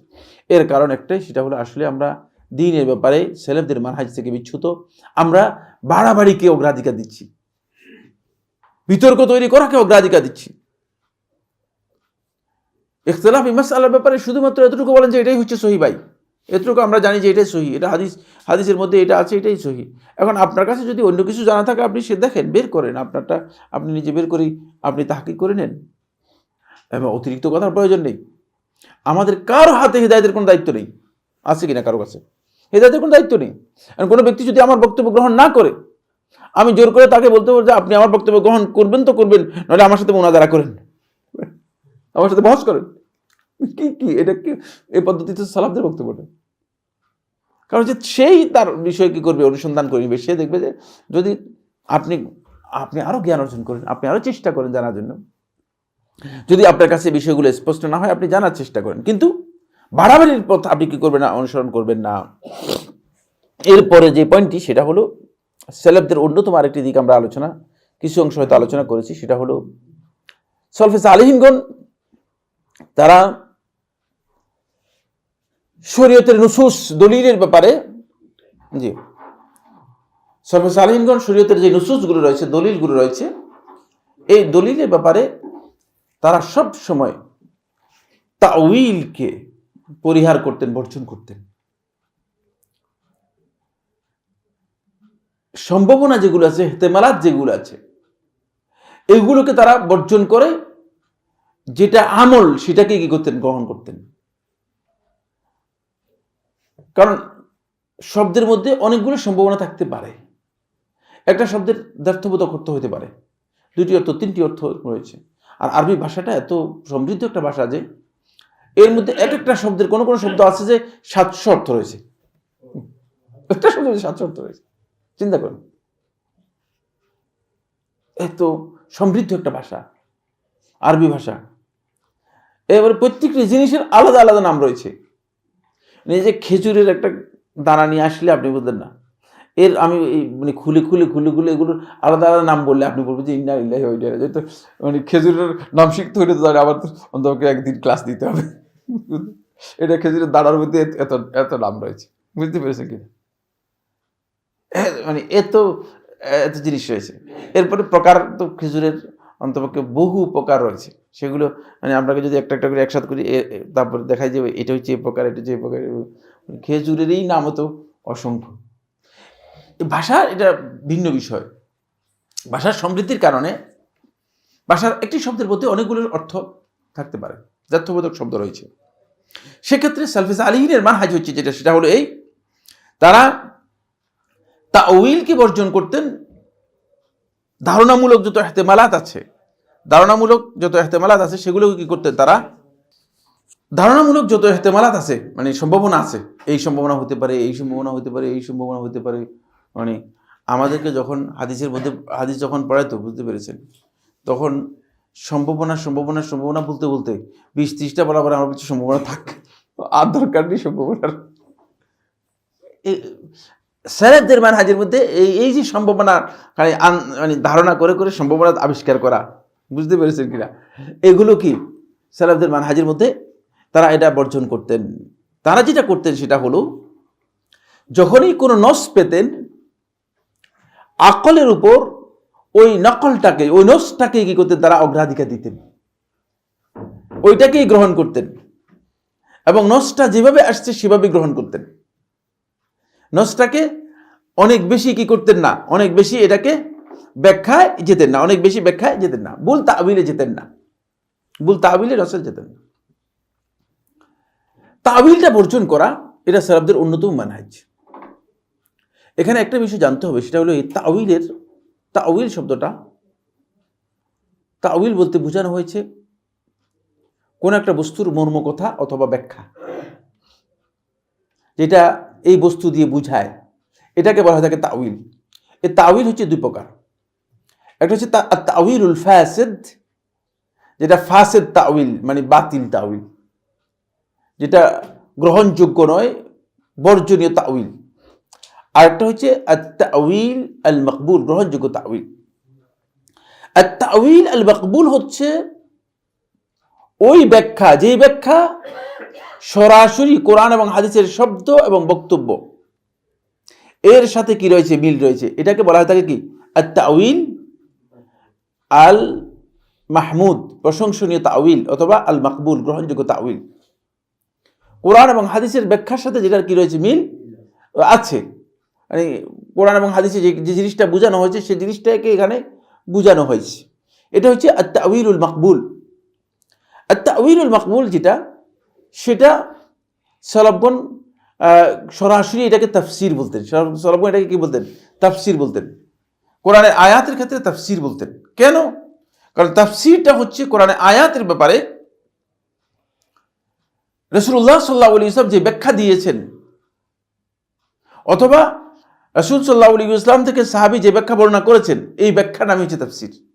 এই ব্যাখ্যার নাম হচ্ছে কি, তাফসির। আর তাওয়িলটা ব্যাপক অর্থবোধক হওয়ার কারণে এই ব্যাখ্যা ছাড়া অন্য ব্যাখ্যাকে কি করে, অন্তর্ভুক্ত করে। কিন্তু যদি গ্রহণযোগ্য শব্দের যেই বর্ণনা রয়েছে, শব্দের যে অর্থ রয়েছে, এই অর্থের দিক থেকে যদি গ্রহণযোগ্য হয়, এটা হচ্ছে তাওয়িলুল মাকবুল, গ্রহণযোগ্য তাওয়িল, গ্রহণযোগ্য তাওয়িল। আর তাওয়িলুল ফাসিদ হচ্ছে এখানে দুইটা অর্থ বা তিনটা অর্থ রয়েছে। একটা সোজা অর্থ রয়েছে, একটা বাঁকা অর্থ রয়েছে। তো সোজা অর্থ যেটা রয়েছে সেটা গ্রহণ না করে বাঁকা অর্থটা গ্রহণ করেছেন। কি কারণে এই বাঁকা অর্থ গ্রহণ করেছেন?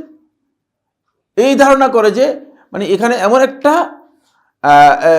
এমন একটা কারিনা বা কারণ আছে, এমন একটা সংযুক্ত কথা আছে, যে সংযুক্ত কথা থেকে বোঝা যায় যে এটার অর্থটা সরাসরি এটা হবে না, অন্যটা হবে।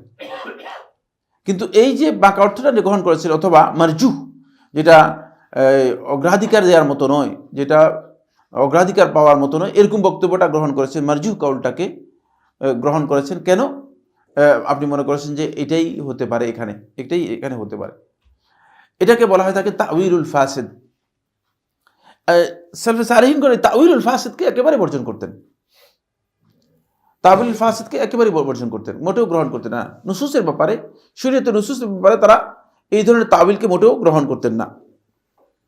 এক নম্বর তাউইল হচ্ছে, কোন ক্ষেত্রে তারা তাউইলকে বর্জন করতেন? সাহাবায়ে কেরামদের তাউইলের মধ্যে তারা আল্লাহ তাআলার আসমা এবং সিফাতের ব্যাপারে কোনো তাউইলকে তারা গ্রহণ করেননি। তাউইল হচ্ছে কোনো ধরনের ব্যাখ্যা, অথবা এমন ব্যাখ্যা যে ব্যাখ্যার মানে প্রকৃত অর্থের বিপরীতে অন্য একটা ব্যাখ্যা। বলা হয় থাকে এটা মাজাজ, রূপক অর্থবোধক, অথবা বলা হয় থাকে এটা মানে উদাহরণমূলক মানে বক্তব্য। এগুলো আল্লাহ তাআলার সিফাতের ক্ষেত্রে তারা মোটেও কি করে নাই, গ্রহণ করেন নেই। আল্লাহ তাআলার সিফাতের ক্ষেত্রে গ্রহণ করেন নেই। যেমন আল্লাহ তাআলার দুই হাত সাব্যস্ত করার ব্যাপারে এখানে যারা তাউইল করেছে তারা বলেছে যে আল্লাহ তাআলার হাত বলতে এখানে আল্লাহ তাআলার কুদরতকে বোঝানো হয়েছে, আল্লাহ তাআলার ক্ষমতাকে বোঝানো হয়েছে, আল্লাহ তাআলার দয়াকে বোঝানো হয়েছে, আল্লাহ তাআলার নিয়ামতকে বোঝানো হয়েছে। বলে কেন আল্লাহ তাআলা নিয়ামতকে বুঝালেন? অসুবিধা কি? আল্লাহ তাআলার জন্য হাত যদি সাব্যস্ত হয় তাহলে মানুষের মতো হয়ে যাবে। এটা একটা ভুল বুঝতে পেরেছেন? এটা একটা বুঝ তাদের, যে আল্লাহ তাআলার জন্য যদি হাত সাব্যস্ত হয় মানুষের মতো হবে। কেন মানুষের মতো হবে? আল্লাহর হাত মানুষের মতো হওয়ার তো কোনো কারণই নেই, কারণ আল্লাহ তাআলার সত্তার সাথে সামঞ্জস্যপূর্ণ হাত আল্লাহ তাআলার, ঠিক না? তো এটা হওয়ার কোনো সুযোগই নেই। এই চিন্তা করার সুযোগ নাই যে আল্লাহ তাআলার হাত সাব্যস্ত করলে এটা মানুষের হাতের মতো হয়ে যাবে। নাউযুবিল্লাহি মিন যালিক, কল্পনা করার কোনো প্রশ্নই আসে না। কারণ তারা যদি এটা কমন সেন্স দিয়ে চিন্তা করতো তাহলে তাদের কাছে স্পষ্ট হয়ে যেত, মানে সমস্ত প্রাণী জগতের মধ্যে যে প্রাণী জগতের পা হাত রয়েছে, সবগুলো প্রাণী জগতে সবগুলোকে একই ধরনের। হাতির পা যেমন গরুর পা তেমন কিনা, গরুর পা যেমন ছাগলের পা তেমন কিনা, ছাগলের পা যেমন মানে মশার পা কি তেমন কিনা, না? দেখছেন? সুতরাং প্রশ্নই আসে আল্লাহ সুবহানাহু ওয়া তাআলা জাতের ক্ষেত্রে এই ধরনের কল্পনা নিজের মাথার মধ্যে নিয়ে আসা, এটা একেবারে ভুল একটা কল্পনা। আল্লাহ রাব্বুল আলামিন সম্পর্কে একেবারে একটা ভুল কল্পনা। আল্লাহ তাআলা সিফাতের ব্যাপারে তারা এই তাওয়িলগুলো কি করেছেন, গ্রহণ করেছেন। যারা সালাফদের মানহাজের পরিপন্থী, সলফে সালিহিন সমস্ত তাওয়িলকে কি করেছেন, বাতিল মানে গ্রহণ করেন নাই, বাতিল মনে করতেন। কারণ হলো আল্লাহ রাব্বুল আলামিনের জাতের সাথে এটা মোটেও যায় না। আল্লাহ তাআলা তার পরিচয় করে দিয়েছেন। এখন আপনি যদি এটাকে বলেন যে এটা আল্লাহ তাআলার পরিচয় নয়, তাহলে তো আল্লাহ তাআলা সম্পর্কে আপনি একটা ভুল ধারণা মানুষদেরকে দিলেন। দ্বিতীয় হচ্ছে নুসুস শারা, শরীয়তের নুসুসের ব্যাপারেও তারা মানে শরীয়ত যেটাকে গ্রহণ করে নাই এরকম তাওয়িলকে তারা কি করেছেন, বর্জন করেছেন। এরকম তাওয়িল তারা কি করেছেন, বর্জন করেছেন। শরীয়তের তাওয়িল যেগুলো, শরীয়তের দলিল যেগুলো আছে, দলিলের ক্ষেত্রে শরীয়তের দলিলের ব্যাপারে যেখানে যেই দলিল যেই অর্থে প্রয়োগ করা হয়েছে, যেই অর্থে এসেছে, তারা সেই অর্থেই সেটাকে কি করেছেন, গ্রহণ করেছেন। এর ভিন্ন অর্থ কি করেন নাই, তারা ভিন্ন অর্থে এটাকে ব্যবহার করেন নাই, ভিন্ন অর্থে নেন নাই। এখানে কোনো তাবিলই করেন নাই তারা। এই জন্য তাবিল করেন নাই কারণ আল্লাহ সুবহানাহু ওয়া তাআলা কোরআনের মধ্যে বলেছেন সরাসরি একটা অর্থ রয়েছে। যেমন সলাত, সলাতের শাব্দিক অর্থ হচ্ছে, সলাত বলতে বোঝায়, সলাতের শাব্দিক অর্থ হচ্ছে সলাত বলতে দোয়া বুঝায়। শাব্দিক অর্থ হচ্ছে সলাত বলতে কি, দোয়া বুঝায়। এখন একদল লোক বলতেছে যে সলাত যেহেতু দোয়া বুঝায়, দোয়াই যথেষ্ট সলাতের জন্য, আর কিছু তো দরকার নেই। সলাতের জন্য আর কিছু দরকার নেই, দোয়া করলেই হয়ে যাবে। কারণ তারা আরও দলিল দিয়েছেন, কোরআনে অন্য আয়াতগুলো নিয়ে এসে দলিল দিয়েছে যে ইন্না সলাতা সাকানুল লাহুম, সূরা তওবার মধ্যে আল্লাহ তাআলা বলেছেন আপনার সলাত তাদের জন্য সাকানুল লাহুম, এদের জন্য প্রশান্তির কারণ হবে। তো এখানে তো দোয়া বলে নেই, সলাত বলতে নামাজ বুঝাই নেই, আমরা যেটাকে নামাজ বুঝাচ্ছি। তখন তারা একটা ভিন্ন ব্যাখ্যা নিয়ে নিছে, বলছে নামাজের প্রয়োজন নেই, কোরআনের মধ্যে নামাজের কথা আসেই নেই। আপনি হয়তো কোরআনের মধ্যে নামাজের কথা কোথায় আসছে? আসেই নেই, বুঝতে পেরেছেন? সলাতের কথা এসেছে, আপনি এগুলো কোত্থেকে আবিষ্কার করছেন যে মানে তাকবীরে তাহরিমা দিতে হবে, হাত ভাঙতে হবে, বসতে হবে, দাঁড়াতে হবে, কোত্থেকে এগুলো বাড়াচ্ছে?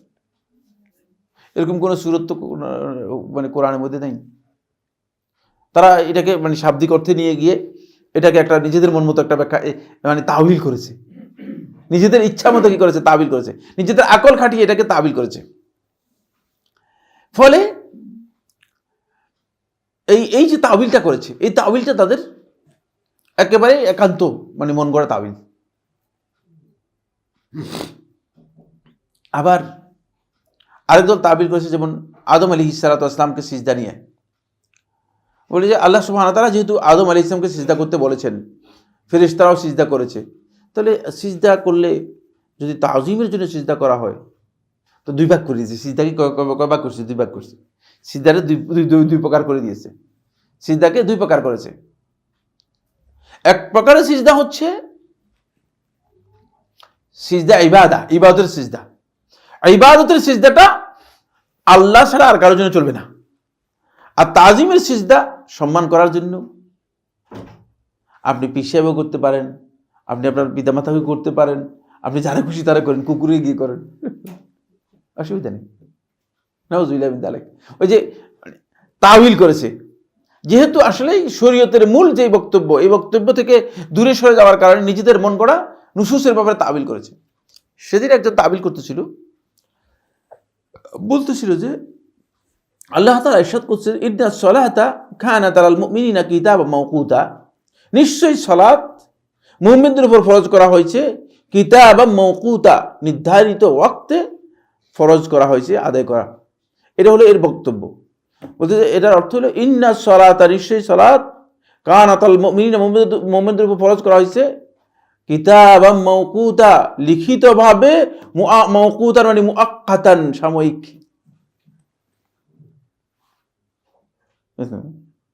ব্যাখ্যা করে দিই, মাওকুতানের মানে অর্থ করেছে মুআক্কাতান, মাওকুতান মুআক্কাতান মানে মুআক্কাত বলা থাকে আরবিতে সাময়িক। মানে সালাত তো সাময়িক ফরজ করা হয়েছে, ওই সময়ের জন্য সাময়িক কিছুদিন সালাত ফরজ ছিল ইমানদারদের উপর, পরে আল্লাহ তাআলা কি করেছেন? সাময়িক ফরজটা বাতিল করে দিয়েছেন। কারণ আল্লাহ তাআলা আগেই বলছেন যে সাময়িক ফরজ করা হয়েছিল। দেখছেন, ওগুলো সবই বাতিল কথা।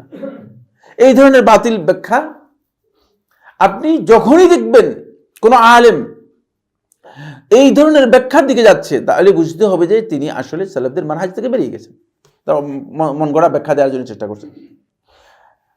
তাওয়িল হচ্ছে, শেখুল ইসলাম ইবনে তাইমিয়া রাহমাতুল্লাহ আলাইহি বলেন, ওয়া তাওয়িলু আসাসু কুল্লি বিদআহ, যত বেদাত আছে এই বেদাত সবগুলোর ফাউন্ডেশন হচ্ছে মূলত তাওয়িল। যখন কোনো বেদাত করে তখন বেদাতি ব্যক্তি এই বেদাতের সপক্ষে দলিল বের করার জন্য কোরআন এবং হাদিসের কি করে? অপব্যাখ্যা করার জন্য চেষ্টা করে। কোরআন এবং হাদিসের কি করার জন্য? অপব্যাখ্যা বের করার জন্য চেষ্টা করে। সহিহ মুসলিমের একটি হাদিস, রাসূলুল্লাহ সাল্লাল্লাহু আলাইহি ওয়াসাল্লাম বলেছেন,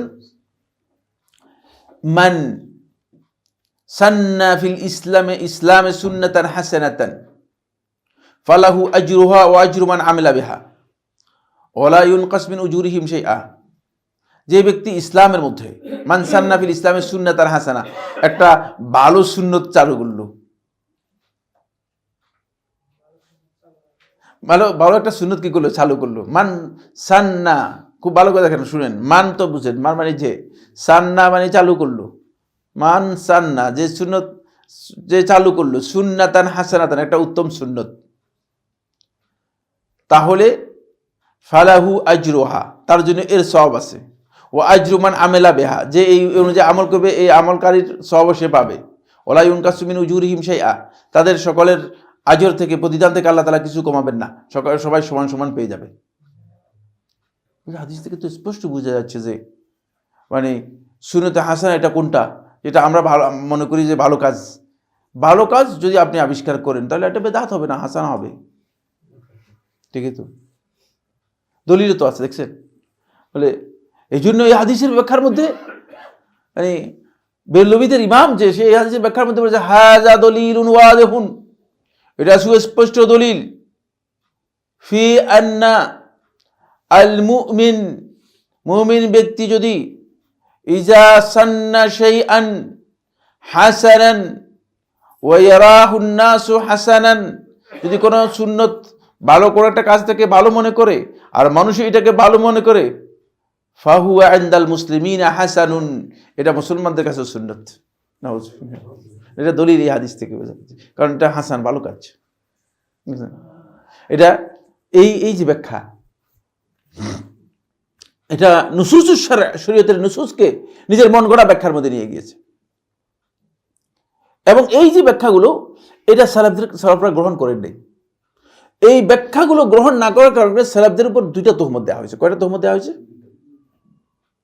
এটা আগে বোঝেন একটা প্রেক্ষাপট তৈরি করে, যে প্রেক্ষাপটটা তৈরি করেছে সালাফদেরকে, সালফে সালেহিনদের বক্তব্যকে তারা যাতে করে মানুষ সেটা গ্রহণ না করে, মানুষ এখান থেকে আস্তে করে দূরে সরে যায়, তখন তারা এর জন্য কি করেছে, একটা পদ্ধতি বের করেছে। বলেছে যে এটা তো আসলে কিচ্ছু না, এরা তো হলো মানে শুধুমাত্র হারফি, জাহেরি, শাব্দিক আলেম, তো গভীরের জ্ঞান বুঝে না, গভীরে প্রবেশ করতে পারে না। মানে আমরা গভীর প্রবেশ করে কি করতেছি, জ্ঞান বের করে নিয়ে আসতেছি, আর শব্দের মধ্যে সীমাবদ্ধ আছে, শব্দ নিয়েই আছে। তোমাকে কে নির্দেশ দিয়েছে গভীরে প্রবেশ করার জন্য? যদি শব্দ থেকে এলেম পাওয়া যায়, ঠিক না? রাসূল সাল্লাল্লাহু আলাইহি ওয়াসাল্লামের শব্দই তো গ্রহণযোগ্য আমার কাছে। শব্দ থেকে যদি আমি এলেম পাই, তো গভীরে ঢুকাতে আমার প্রয়োজন নেই। গভীরে গিয়ে কি জ্ঞান বের করেছো তুমি? ফলে মানুষদেরকে বিচ্যুত করার জন্য বলছিস না, এরা ফেক বুঝে না, এরা সরাসরি মানে হাদিসের জাহিরি অর্থ নিয়ে তারপরে এগুলো নিয়ে লাফালাফি করে, এগুলো তো আসলে হাদিসের অর্থ নয়। হাদিসের অর্থটা বুঝছেন আপনি? হাদিসের অর্থই তো বুঝেন না আপনি, না হাদিসের মধ্যে এটা বুঝাই নাই। তখন আপনি বলে যে ভাই হাদিসের মধ্যে আসবে, আপনি হাদিস বুঝেন নাকি? হাদিসের অর্থ হতে বুঝেন নাই, হাদিসের অর্থ তো এটা নয়। হাদিসের অর্থ তখন সে একটা অর্থ হাদিসে করে দিবে, যেহেতু তাবিল তাদের কাছে বুঝেন না, রেডিমেড করা আছে। তাবিল কি করা আছে তাদের কাছে, আগে থেকেই যুক্ত করা আছে। এই জন্য তারা সালফে সালেহিনদেরকে প্রথম এই তহমত দিয়ে থাকে, এই তহমতে এরা হচ্ছে জাহিরি, এরা শাব্দিক, মানে শব্দের উপর শুধুমাত্র কি করে বেজ করে কথাবার্তা বলছে। দ্বিতীয় নম্বর যেই তহমত সালফে সালেহিনদেরকে দিয়ে থাকে, যেহেতু তারা তাবিল করে না, তারা দুই নম্বর যে তহমত দিয়ে থাকে, সেই তহমত হচ্ছে যে সালফে সালেহিনগণ তারা শুধুমাত্র এই বক্তব্যগুলো দিয়েছেন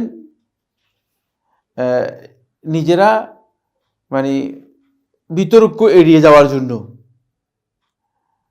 কিন্তু এগুলো প্রকৃত প্রজ্ঞা যেগুলো, সেটা হচ্ছে মানে সালফে সালেহিনদের বাহিরে যারা আছে তারাই প্রকৃত প্রজ্ঞা লাভ করতে পেরেছে, গভীর জ্ঞান লাভ করতে পেরেছে এই বিষয়গুলো। নাউজুবিল্লাহ।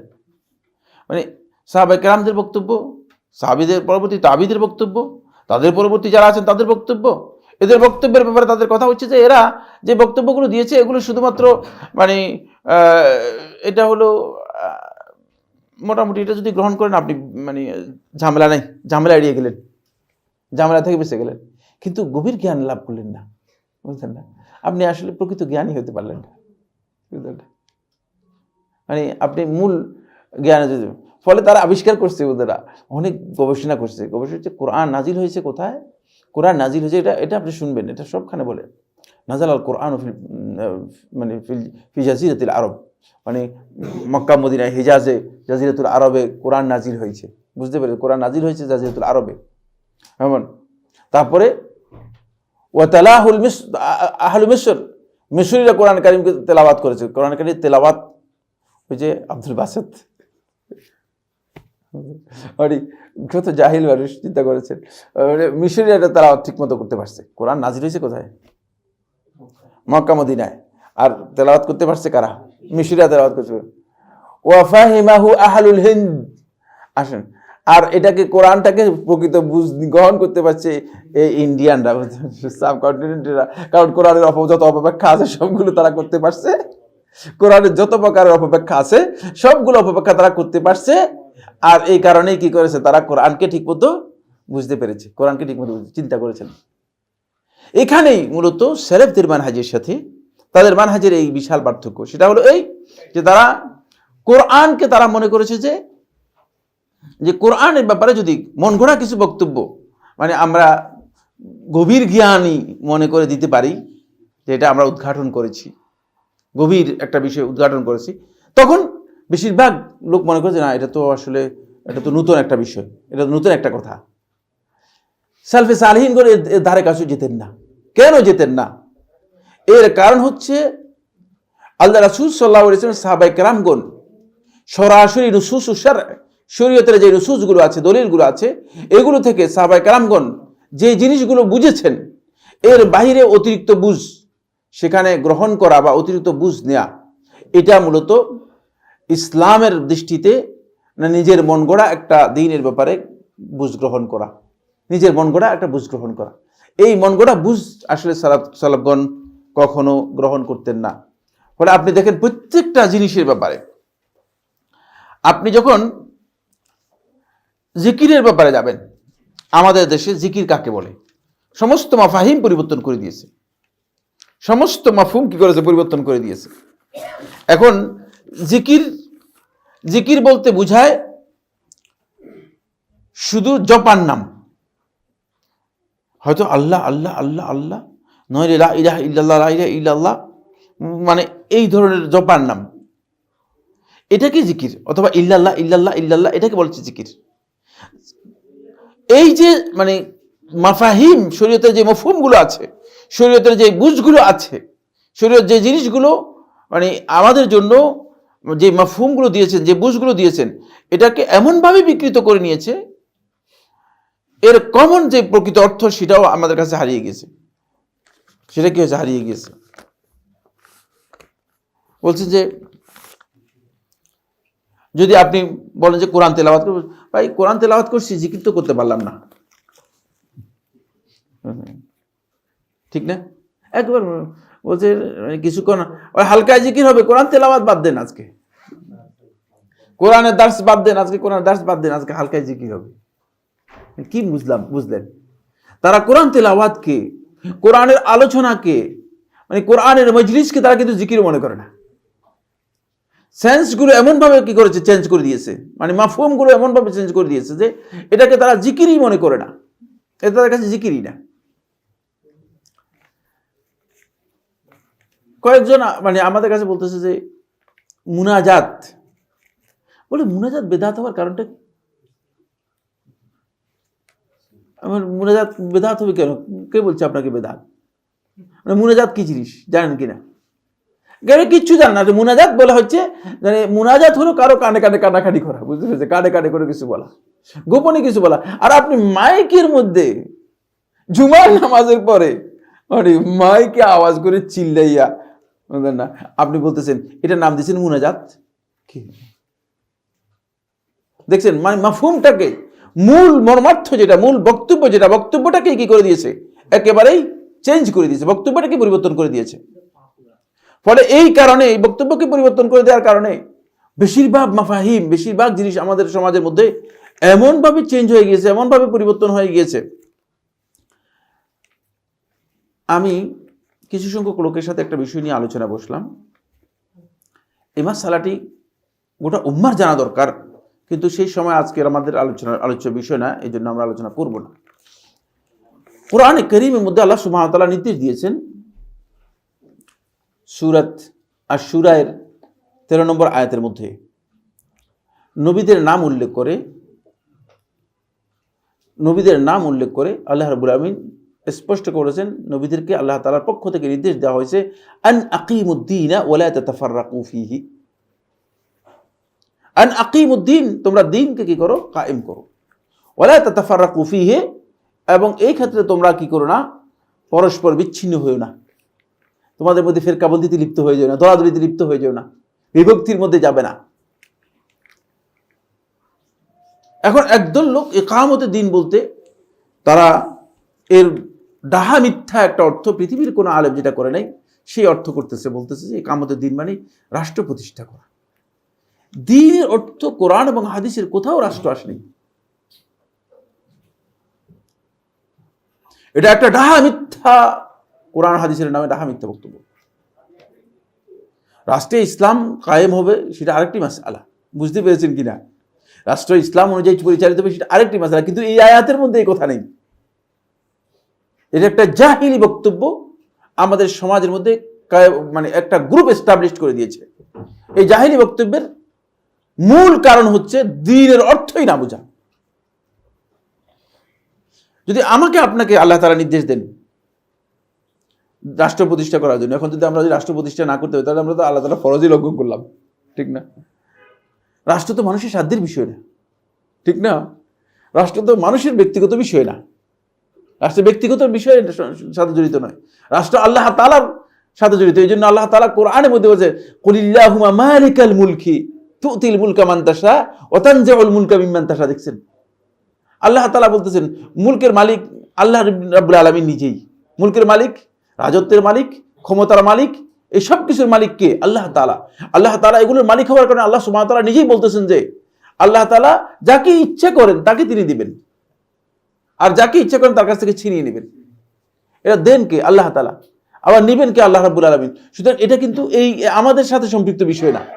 একেবারেই এই মাসআলা না বুঝার কারণে এখানে মাফহুমের মধ্যেই বড় ধরনের গলদ তৈরি হয়ে গেছে। ফলে এই লোকগুলো মনে করতেছে যে দ্বীনের পালন করার দরকার নেই, দ্বীনের হুকুম দরকার নেই, দাঁড়িয়ে রাখেন না রাখলে নাই, অসুবিধা নেই। প্যান্ট টাকনুর নিচে, অসুবিধা নেই। প্যান্টের জন্য আপনি কি জাহান্নামে চলে যাবেন নাকি? আরে এগুলো বাড়াবাড়ি করেন কেন? খুঁটিনাটি বিষয়ে বাড়াবাড়ি করেন কেন? আমার কয়েকজন বলছে আপনারা দেখেছি বেশিরভাগ খুঁটিনাটি বিষয় নিয়ে কথা বললাম। আমি বলে খুঁটিনাটি বিষয়গুলো কেমন? যেমন একটা উদাহরণ দেন। বলে যেমন এই যে টাকনুর নিচে, মানে টাকনির উপরে প্যান্ট পরা, টাকনুর নিচে প্যান্ট পরলে, মানে আমি এটা খুঁটিনাটি আপনাকে কে বলছে? এই ব্যাপারে আল্লাহ রাসূল সাল্লাল্লাহু আলাইহি ওয়াসাল্লামের 7 জন সাহাবীর 4টি হাদিস বর্ণিত হয়েছে একেবারে সহিহ রওয়ায়াতের মাধ্যমে, আর আপনি এটাকে খুঁটিনাটি মনে করতেছেন। আল্লাহ তাআলা ওহীর মাধ্যমে আপনার ব্যাপারে কত কিছু বলে নাই, আপনি খুঁটিনাটি। আর এটা তো খুঁটিনাটি নয়, খুঁটিনাটি হলে আল্লাহ তাআলা ওহী নাযিল করতেন না। আপনি নিজেই খুঁটিনাটি, আপনার ব্যাপারে তো আল্লাহ তাআলা কোনো ওহী নাযিল করে নাই। কোথা থেকে এগুলো বের করেন? আসল কথা হচ্ছে শরীয়তের মৌলিক বিষয়গুলো আমরা না বুঝার কারণে আমরা এই বিশাল বিভ্রান্তির মধ্যে রয়েছি। আল্লাহ সুবহানাহু ওয়া তাআলা আমাদের সবাইকে এই বিষয়গুলো বোঝার তৌফিক দান করুন। এবং সালাফদের মানহাজের ক্ষেত্রে আসলেই খুঁটিনাটি নয়, যেটা দ্বীনের মৌলিক বিষয়, যেটা দ্বীনের মৌলিক মাফহুম, বুঝ, মৌলিক দ্বীন যে বিষয় সম্পর্কে আমাদেরকে জ্ঞান দিয়েছে, যেই পরিভাষা আমাদেরকে দিয়েছে, সেটা যেন সঠিক পরিভাষা আমরা বুঝতে পারি। সেখানে সলবে সালিহিনগণ নিজেদের খাহেশ মতো তাবিল করে নিজেদের অর্থ গ্রহণ করতেন না। আল্লাহ তাআলা এই কথাগুলো আমাদেরকে বোঝার তৌফিক দান করুন।